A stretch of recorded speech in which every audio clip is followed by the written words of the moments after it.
you're validating the data back to E1. I guess as part of this visualization exercise, you start to uncover, a lot of data quality issues. Can you kind of just speak to how you guys were able to overcome those and with this solution?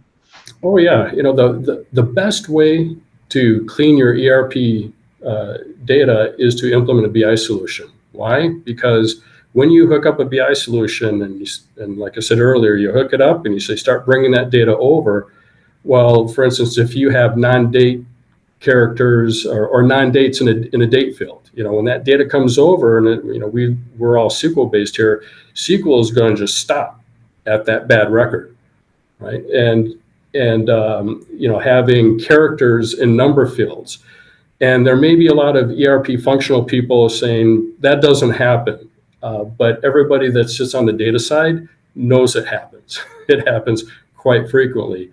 And so when the data comes over and starts filling up your data marts, your data warehouses, it's going to stop on a record and it'll tell you what record. And then you have to go to the functional people and say, here's a list of all your bad records that you need to fix.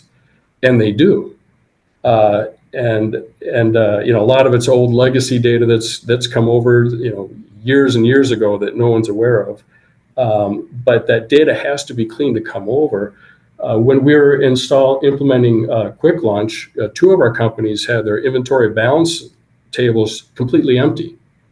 Didn't know. And one was empty for a while because no one knew that in our ERP systems, the inventory balance stored procedure that calculates the inventory balances stopped running.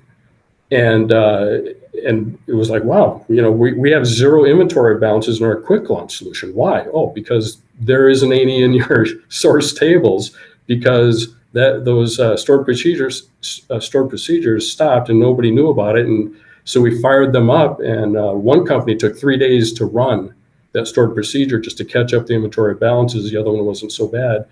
But it's like, how can they function without inventory balances? Well, they were getting their balances by going through the transactions, which is you can do, but it's very inefficient. And so you come across things and fix it because bad data is exposed in the business intelligence solution.